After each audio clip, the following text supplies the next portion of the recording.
నమస్తే.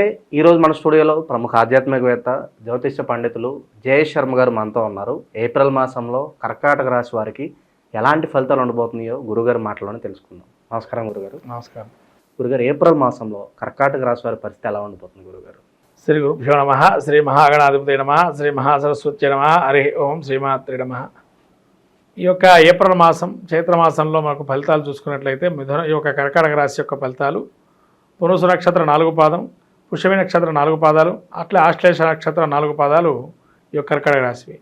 కర్కాటక రాశి గ్రహస్థితి చూసినట్టయితే ముఖ్యంగా మనము ఈ యొక్క కర్కాటక రాశి వారికి ముఖ్యంగా వీళ్ళకి జన్మస్థానంలో కుజుడు సంచారం చేస్తున్నాడు. అలానే వీరికి కేతు తృతీయ స్థానంలో ఉన్నారు. వీరికి అష్టమ స్థానంలో భాగ్యస్థానంలో శని, రాహు, శుక్రుడు, బుధుడు, రవి కలిసి ఉన్నారు. రవి వీళ్ళకి 10వ స్థానంలో సంచరిస్తున్నాడు. 13వ తారీఖు నుంచి 14వ తారీఖు నుంచి గురువు ఏకాదశంలో ఉన్నారు. కర్కాటక వారికి చేయు వ్యాపార వ్యవహారాదులు అన్నీ కూడా జయం చేకూరే అవకాశం ఉంటుంది. ఆర్థికంగా లాభదాయకంగా ఉంది. కుజుడు జన్మంలో ఉన్నా కూడా మిగతా గ్రహాలు ప్రతికూలంగా ఉన్న అన్ని గ్రహాలు అనుకూలంగా ఉన్నాయి. ఒక్క గ్రహం 1, 2 తప్ప. కాబట్టి వీళ్ళకి అద్భుతమైన కాలంగా గోచరిస్తుంది.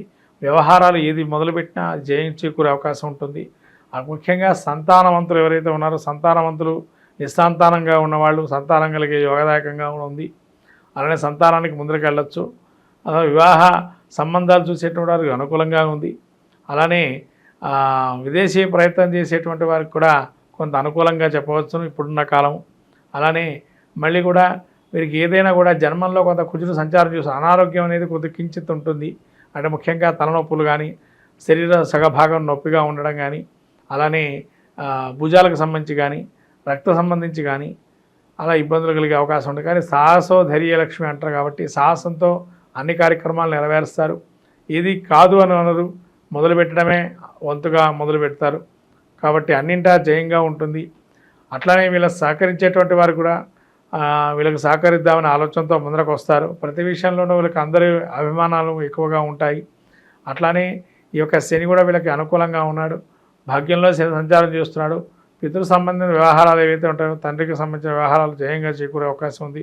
అట్లనే వీరికి ఈ యొక్క రవి ఎప్పుడైతే దశమంలో ఉన్నాడో వీళ్ళని గుర్తించడము, వీళ్ళకి నాయకత్వ లక్షణాలు కొద్దిగా ఎక్కువగా ఆ సమయంలో ఉండటం వల్ల వీళ్ళకి ఒకళ్ళకి నాయకులుగా ఉండడం ఎన్నుకోవటం, అలానే వీళ్ళని వీళ్ళ మాటల్ని బాగా పట్టించుకొని ముందరకు వెళ్ళటం, మధ్యవర్తిత్వానికి కూడా వీళ్ళ యొక్క పాత్రను తీసుకోవటం, అలానే వీళ్ళ యొక్క ఉన్నతిని కాపాడుకునే అవకాశం, ఎక్కడెళ్ళినా కూడా సభలో గౌరవించే అవకాశము, వీళ్ళ ఉన్నతిని కూడా పెంచుకునే ప్రయత్నం చేస్తారు.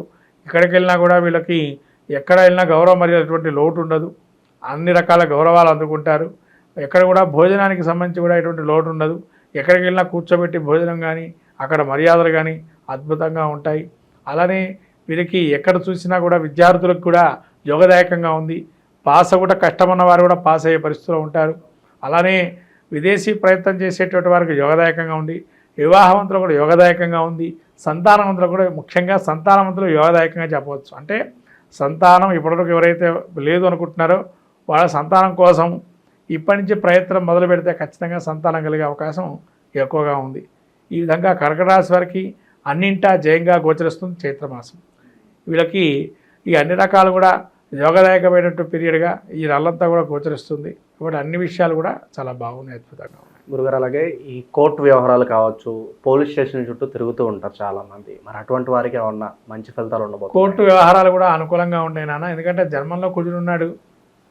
వీళ్ళు ఎంత అవినీతి అక్రమాలు చేసినా లేదా న్యాయంగా ధర్మంగా మాట్లాడినా వీళ్ళకి ఆ మాట ధోరణి ఏదైతే సాహసంగా మాట్లాడతారో అది చూస్తారు జనాలు. అది వీళ్ళకి కావాల్సింది.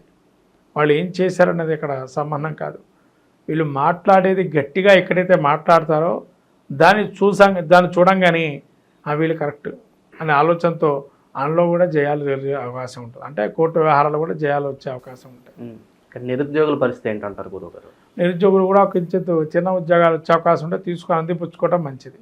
అట్లా అని చెప్పి చిన్న ఉద్యోగాన్ని పక్కన పడేయకూడదు. చిన్న ఉద్యోగం వచ్చా చేసుకోవటం అనేది వాళ్ళకి మంచిది రాబోయే కాలంలో. ఇక సినీ రాజకీయ ప్రముఖులకి అవకాశాల పరంగా ఎలా ఉండబోతుంది గురుగారు? వీళ్ళని కొద్దిగా ట్రెండింగ్ చేసే అవకాశం ఉంటుంది. అంటే ఎట్లా అంటే కొంతమందిని అవినీతి అనుకోవడమో లేదా అక్రమ సంబంధం అనుకోవడం లేదా అవినీతికి పాల్పడ్డారని నేరారోపణ చేయటమనో అక్కడ ఏముండదు. ఇప్పుడు కొంతమంది ఫ్రాంక్ వీడియోస్ చేస్తూ ఉంటారు. అలా కొంత ఫ్రాంక్ వీడియోస్ చేసో మీడియా రంగం ఉన్నటువంటి వారు కానీ అలా ఏంటంటే ఉన్నది లేనట్టు లేదని ఉన్నట్టుగా చూపించడంతో వీళ్ళు పైకి వచ్చే అవకాశం ఉంటుంది. కాబట్టి ఈ నెలంతా కూడా మాయ అనేది కమ్ముకునే అవకాశం ఎక్కువగా ఉండడం వల్ల వీళ్ళు అన్నింటా జయాన్ని చేకూరే అవకాశం ఎక్కువగా ఉంటుంది. ఒక మాయ అనేది జరుగుతూ ఉంటుంది. ఆ మాయ వల్లే జయిస్తారు. ఇక ఇంకా మెరుగైన ఫలితాలు పొందడానికి గురుగారు ఏదైనా మంచి రెమెడీస్ ఉంటే తెలియజేయండి వీళ్ళ కోసం. వీళ్ళకి ఇంకా మంచి రెమెడీస్ అంటే నేను నిలబెట్టుకోవాలా అనేది అంటే విష్ణు సహస్రనామ పారాయణం చేయటం వల్ల శాంతితో పాటు స్థితిని కూడా పెంచుకునే ప్రయత్నం చేస్తారు. విష్ణు సహస్రనామం చాలా మంచి దోహదం చేస్తుంది. విష్ణు సహస్రనామం చేయటం, అలానే విష్ణుమూర్తి గుడికెళ్ళి సందర్శించుకోవటం, రాబోయే రామ కళ్యాణంలో పార్టిసిపేషన్ చేయటం లాంటివి చేస్తే మంచి ఫలితాలు వస్తాయి. ఈ యొక్క ఏప్రిల్ మాసంలో మనకు ముఖ్యంగా చైత్రంలో ముఖ్యంగా చెప్పాల్సినటువంటి శ్రీరామనవమి అందరికీ కూడా చెప్పదగిన విషయం. అట్లానే వసంత నవరాత్రులు, అలానే మహావీర జయంతి, హనుమత విజయోత్సవము, సంకష్టహర చతుర్థి, మత్స్య జయంతి, ఇలా అనేక రకాలైనటువంటి మళ్ళీ తమిళ సాంప్రదాయ విశ్వత్ పుణ్యకాలము, ఇలా అనేక అనంగ త్రయోదశి, రకరకాలైనటువంటి పుణ్యమైనటువంటి మాసంలో మనకు చాలా అలానే మనకు చివరి వారాంతంలో ఏప్రిల్ వారాంతం అక్షతృతీయ 30వ తారీఖు అయింది, ఏప్రిల్ 30.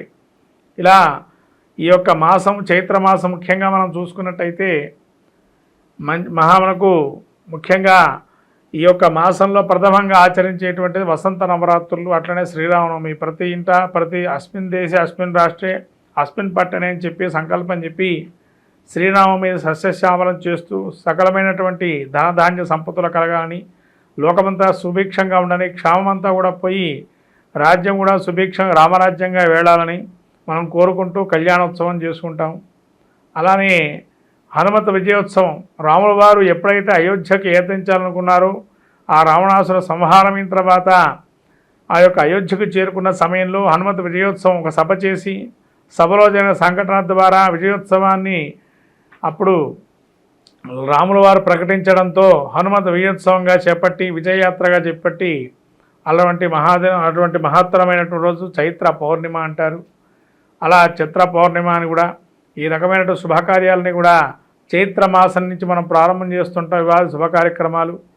అలానే మత్స్య జయంతి మనకు వేదాలని రక్షింపజేసి మళ్ళీ బ్రహ్మ దేవుడికి అప్పచెప్పినటువంటి మహావిష్ణువు యొక్క స్వరూపమే మత్స్య జయంతి అంటారు.